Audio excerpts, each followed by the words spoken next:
ጤና ይስጥልን ተመልካቾቻችን ከአማራ ሚዲያ ኮርፖሬሽን ጎንደር ስቱዲዮ የሰዓቱን ዜናዎች ይዘን ቀርበናል። ከዜናዎቹ ጋር ተስፋዬ አይጠግብ ነኝ። አብራችሁን ቆዩ። የቡና ችግኞችን በመትከል ተጠቃሚ ለመሆን ጥረት እያደረጉ እንደሚገኙ የላይ አርማጭሆ ወረዳ አርሶ አደሮች ተናገሩ።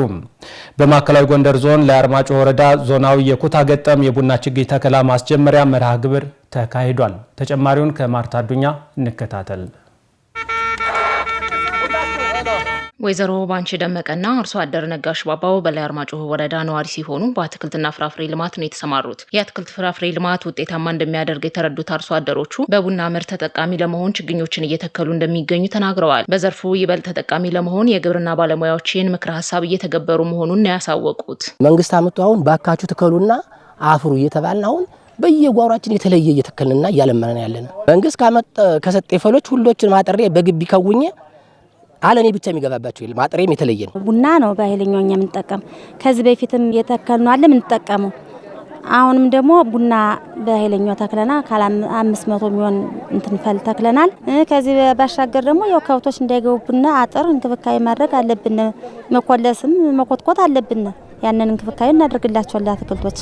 በማዕከላዊ ጎንደር ዞን የሚገኙ አርሶ አደሮች በአትክልትና ፍራፍሬ ልማት ተጠቃሚ ለማድረግ እየተሰራ ነው። በዞኑ የላይ አርማጭሆ ወረዳ ዞናዊ የቡና ችግኝ የኩታ ገጠም ተከላ ማስጀመሪያ መርሃ ግብርም ተካሂዷል። በኩታ ገጠም የችግኝ ተከላው በወረዳው ሹማራ ቀበሌ ነው የተካሄደው። በመርሃ ግብሩ የዞኑና የወረዳው ከፍተኛ የስራ ኃላፊዎች ተገኝተዋል። በማዕከላዊ ጎንደር ዞን በቡና ምርት ከሚታወቁ ወረዳዎች አንዱ የላይ አርማጭሆ ወረዳ መሆኑን የዞኑ ግብርና መምሪያ ኃላፊ አቶ ንጉሴ ማለደ በመርሃ ግብሩ አሳውቀዋል። በወረዳው በ100 ሄክታር መሬት ላይ ከ250 ሺህ በላይ የቡና ችግኝ ተዘጋጅተው በመተከል ላይ መሆናቸውን ገልጸዋል።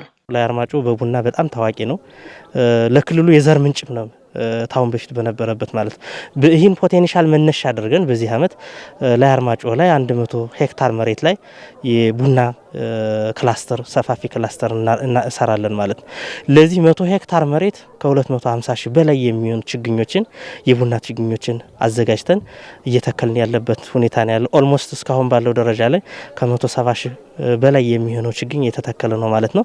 በዞኑ በተያዘው አመት ከ141 ሚሊዮን በላይ የሚሆኑ ችግኞችን ለመትከል እየተሰራ መሆኑን ያነሱት ኃላፊው ከሚተከሉ ችግኞች መካከል ከ2.8 ሚሊዮን በላይ የሚሆኑ የፍራፍሬ ችግኞች መሆናቸውን ተናግረዋል። በደን 141 ሚሊዮን ችግኞችን አዘጋጅተናል።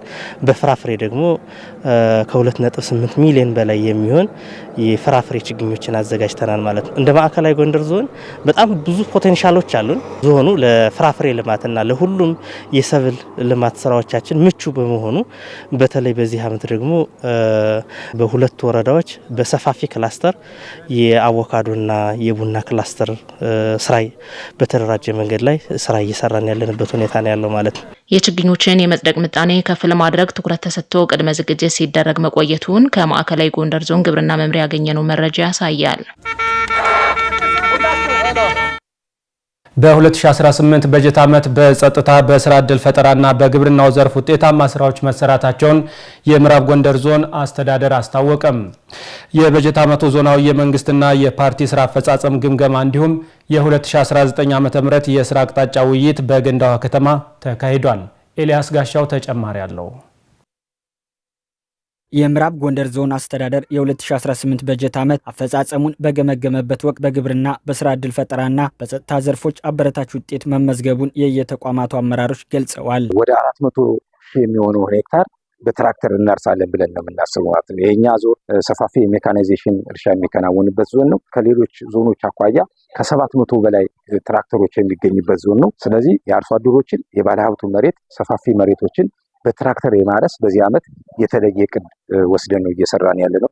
24344 ወጣቶችን በቋሚና በጊዜያዊ ስራ ዕድል እንፈጥራለን ብለን አቅደን ወደ ተግባር ገብተን ነበር። ከዚህ ውስጥ እስከ ሰኔ 30 ድረስ 22550 ወጣቶችን በቋሚና በጊዜያዊ የስራ ዕድል የፈጠርንበት አመት ነበር ማለት ነው። በቀጣይ የህዝብ ለህዝብ ግንኙነትን በማጠናከር በመንግስት ኢኒሼቲቮች ላይ ትኩረት ተደርጎ እንደሚሰራ የገለጹት ደግሞ በብልጽግና ፓርቲ የምዕራብ ጎንደር ዞን ቅርንጫፍ ጽህፈት ቤት ኃላፊ አቶ እንዳለው ማሩ ናቸው። ህዝቡ ባለቤት ያልሆነበት የፖለቲካና የልማት ስራ ውጤታማ ስለማይሆን ህዝብን ያሳተፈ የህዝብ ግንኙነት ስራ እየሰራ እንገኛለን። የተጀመሩ የፓርቲ ኢኒሼቲቭ ስራዎች አሉ። የኮሪደር ልማት አለ፣ ፋይዳ፣ ሌሎችም እነዚህ ስራዎች በተለይ ኢትዮ ኮደርስ የተጀመሩ ስራዎች አሉ። እነዚህን አጠናክሮ በክረምት በጎ ፈቃድ አጠቃላይ ደግሞ ከ2019 በጀት ጋር ማስተሳስሮ የቀሩትን የተጀመሩትን ጨርሶ ለማስመረቅ ያልተጀመሩትን ደግሞ አቅዶ ለመስራት አደበር እያደረግን እንገኛለን። የምዕራብ ጎንደር ዞን ዋና አስተዳዳሪ አቶ ኢያሱ ይላቅ በበኩላቸው የመፈጸም አቅም ውስንነት ላለባቸው ተቋማት ጠንክረው እንዲሰሩ ድጋፍና ክትትል በማድረግ ማህበረሰቡን ተጠቃሚ የሚያደርጉ ስራዎች እንደሚሰሩ ተናግረዋል። የተሻለ ተሞክሮ ያየንባቸውን የበለጠ በማስፋት በሚቀጥለው በጀት ዓመት በ2019 በእቅዳችን አካተን የተሻለ ተሞክሮ ቀምረን የተሻለ ለመስራት ርብርብ የምናደርግበት በዚህ በጀት ዓመት ደግሞ ያየናቸውን ጉድለቶች ያላሳካናቸውንም እንደዚሁ ገምግመን ላለማሳካታችን ምክንያቶቹ ምን እንደሆኑ አውቀን በቀጣይ ዓመት እንዳይደገሙ ትምህርት ወስደን የተሻለ ስራ በመስራት የህዝባችንን ተጠቃሚነት ለማረጋገጥ የምንጠቀምበት ትልቅ መድረክ ነው እያካሄድን ያለነው። የአካባቢውን ሰላም ዘላቂ ለማድረግ ትኩረት ተደርጎ እየተሰራ መሆኑን የጠቀሱት ዋና አስተዳዳሪው ለሰላም መከበር ማህበረሰቡ ከመንግስት ጎን በመሆን የበኩሉን ድርሻ መወጣት እንዳለበትም አሳስበዋል። አብዛኞቹን በጠላት ስር የነበሩ አካባቢዎችን ነጻ አድርገን የልማት ተጠቃሚ የሰላም ተጠቃሚ ለማድረግ ጥረት እየተደረገ ነው ያለው። ቀሪዎች ላይም ርብርብ አድርገን ለማስተካከል የምንሰራቸው ስራዎች አሉ። ህዝባችን ደግሞ በራሱ የአካባቢውን ሰላም በመጠበቅ የተሳሳቱትን በመምከር በመመለስ የዞናችንን ሰላም እናሰፍናለን፣ የዞናችንን ልማትም እናፋጥናለን የሚል አቅደን እየሰራን ያለን። በቀጣይ በክረምት በጎ ፈቃድ፣ በጸጥታ፣ በኮሪደር ልማት እንዲሁም በምግብ ራስን ለመቻል በሚያስችሉ የልማት ስራዎች ላይ በስፋት እንደሚሰራ ዋና አስተዳዳሪው ጠቁመዋል። ባዮጋዝን በመጠቀም የኃይል አቅርቦት ችግራቸው እንደተፈታላቸው በሰሜን ጎንደር ዞን የዳባት ወረዳ አርሶ አደሮች ተናገሩ። የአፈር ለምነትን ለመጨመር ከ48 በላይ የፕላስቲክ ባዮጋዝ ግንባታዎች ተጠናቀው ለአርሶ አደሮች መሰራጨታቸውን የዳባት ወረዳ ውሃና ኢነርጂ ጽሕፈት ቤት አስታውቋል። መረጃውን ያደረሰን የዳባት ወረዳ መንግስት ኮሚኒኬሽን ነው። ደረጀ ደርበው ያቀርበዋል። ባዮጋዝ የእንስሳት ፍግ፣ የእርሻ ቃርሚያና የምግብ ተረፈ ምርትን በመጠቀም የሚመነጭ ንጹህና ታዳሽ ኃይል ነው። በአካባቢያቸው የፕላስቲክ ባዮጋዝ በማዘጋጀት ለማዳበሪያ፣ ለምግብ ማብሰያና ለመብራት አገልግሎት እየተጠቀሙ መሆኑን በሰሜን ጎንደር ዞን በዳባት ወረዳ ወቅን ዙሪያ ቀበሌ የሚኖሩ አርሶ አደሮች ተናግረዋል። ሌሎች አርሶ አደሮችም ባዮጋዝን በመጠቀም የኃይል አማራጭ እንዲኖራቸው መልእክት አስተላልፈዋል። ባቡ ደምስ እባላለሁ። የዳባት ወረዳ የወቅን ዙሪያ ነዋሪ አርሶ አደር ገበሬ ነኝ። አንደኛው ጥቅም ወደ ምድጃ ቀርቦ ቡና ያፈላል። ሁለተኛው ጥቅም ድስትን የመሳሰለ ዝቅ ያለ ምጣድ ተጥዶ ቆሎን ሆነ የመሳሰለ የኩታሮች እንጎቻ ያነጉታል። ከማገዶ ደግሞ ነፃ እፍ ማለት የለም ሞተር ነው። በጣም ይሄ ለሁሉ አርሶ አደር ቢደርሰው እንደኔ በጣም አመሰግናለሁ ለኔ ስለደረሰኝ። እኔም ምስጋናው ደስ ይባላል። የጎጡ ስም ወቅን ዙሪያ ቀበሌ እና የባዮጋዝ ጥቅም ማገዶ ቀጣይነት ከጢስ ነፃ ነው።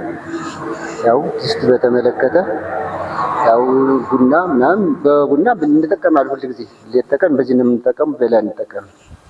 እንደገና ደግሞ የዚህ ተፈጣፊ የዚህ ፍሳሹ ለድንች አገልግሎት ያው አቀጥናው ድንቹ ለውጥ ያሳያል። ያው እንታይ ነው። ባዮጋዝ የተለያዩ የእንስሳት ጽዳጆችን በማብላላት ሂደት የሚፈጠር ጋዝ መሆኑንም የዳባት ወረዳ ውሃና ኢነርጂ ጽሕፈት ቤት ኃላፊ አቶ ስጦታው ካሳሁን አስረድተዋል።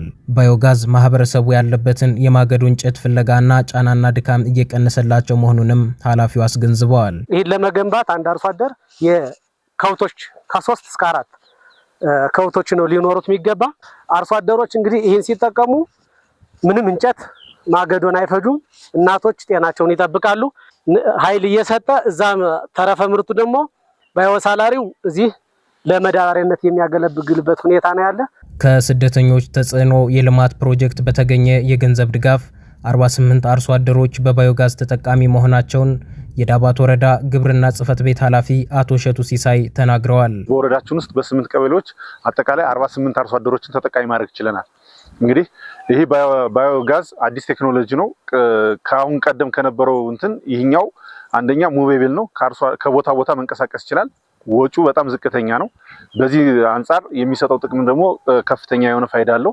በባዮጋዝ ተብላልቶ የወጣለት ዝጋጭ በተፈጥሮ ማዳበሪያ ኮምፖስት በመጠቀም የአፈር ለምነትን በመጨመር የግብርና ምርትን እያሳደገ ነው ብለዋል። በተለይ እንደ ግብርና ተረፈ ምርቱ ወይም ባዮሳላሪው ከፍተኛ የሆነ የማዳበሪያ አቅርቦት ይሸፍናል። ቀጣይ ለሶይል ፈርቲሊቲ የሚሰጠው ጥቅም ቋሚ በመሆኑ እንደ ኮምፖስት ነው የሚያገለግለው። ማዳበሪያ ለ1 ዓመት ነው አገልግሎት የሚሰጥ። ይሄ ግን አንዴ ከተጠቀምንበት ከፍተኛ የሆነ ለ2-3 ዓመት ጥቅም የሚሰጥበት አርሶ አደሩ እየተጠቀመበት ነው። በዳባት ወረዳ የሚገኙ አርሶ አደሮች የኃይል አማራጮችን በመጠቀም የኑሮ ደረጃቸውን እንዲያሻሽሉ በእቅድ ተይዞ እየተሰራ ነው ተብሏል። በጤና ጣቢያዎች የተቋቋመው የጓሮ አትክልት ማሳያ ለማህበረሰቡ ተግባራዊ የመማሪያ ማዕከል ሆኖ እያገለገለ መሆኑን የአማራ ክልል ፓስፋይንደር ፕሮጀክት አስተባባሪ አቶ አብርሃም ገነቱ ተናገሩ። በማዕከላዊ ጎንደር ዞን ወገራ ወረዳ በአምባ ጊዮርጊስ ጤና ጣቢያና በወገራ ወረዳ ጤና ጽሕፈት ቤት በተቋቋመው የጓሮ አትክልት የተከናወኑ የጓሮ አትክልት ማሳያ ስራዎችን መገምገም፣ ተሞክሮችን መለየት፣ ያሉ ክፍተቶችን ማሻሻልን ዓላማ ያደረገ የመስክ ምልከታ ተካሂዷል። በመስክ ምልከታው ወቅት በአምባ ጊዮርጊስ ጤና ጣቢያ የተቋቋመው የጓሮ አትክልት ሰርቶ ማሳያ በተግባር ተጎብኝቶ ለሌሎች ተሞክሮ የሚሆኑ የተደራጁ አሰራሮች እየታዩበት መሆኑ ተገልጿል። በተጨማሪም በወገራ ወረዳ ጤና ጽሕፈት ቤት የፕሮጀክቱ አፈጻጸም፣ የክትትልና ድጋፍ ስርዓት፣ የሴክተሮች ቅንጅትና የምግብና ስርዓተ ምግብ ፕሮግራሞች አፈጻጸም ላይ ውጤታማ ስራ መሰራቱ ተገልጿል። በጤና ጣቢያው የተቋቋመው የጓሮ አትክልት ማሳያ ለማህበረሰቡ ተግባራዊ የመማሪያ ማዕከል ሆኖ እያገለገለ መሆኑን የአማራ ክልል ፓስፋይንደር ፕሮጀክት አስተባባሪ አቶ አብርሃም ገነቱ አረጋግጠዋል። የማዕከላዊ ጎንደር ዞን ጤና መምሪያ የእናቶችና ጨቅላ ህጻናት ጤና አገልግሎት ኦፊሰር አቶ ገበያው አላመራው በበኩላቸው ለነፍሰ ጡር እናቶች፣ ለሚያጠቡ እናቶችና ለህጻናት የተመጣጠነ ምግብ ትምህርት ከጓሮ አትክልት ጋር በማቀናጀት እየተሰጠ መሆኑ የሚበረታታ ነው ብለዋል። በተጨማሪም ወጣቶች በጓሮ አትክልት ስራዎች ውስጥ ያላቸው ተሳትፎ አበረታች መሆኑም ተመላክቷል። በምልከታው ወቅት የተሰጡ አቅጣጫዎችንና አስተያየቶችን ለማስተካከል ቁርጠኛ መሆናቸውን የአምባ ጊዮርጊስ ጤና ጣቢያና የወገራ ወረዳ ጤና ጽሕፈት ቤት አመራሮችና ሙያተኞች አረጋግጠዋል። የዘገበው የወገራ ወረዳ መንግስት ኮሚኒኬሽን ነው።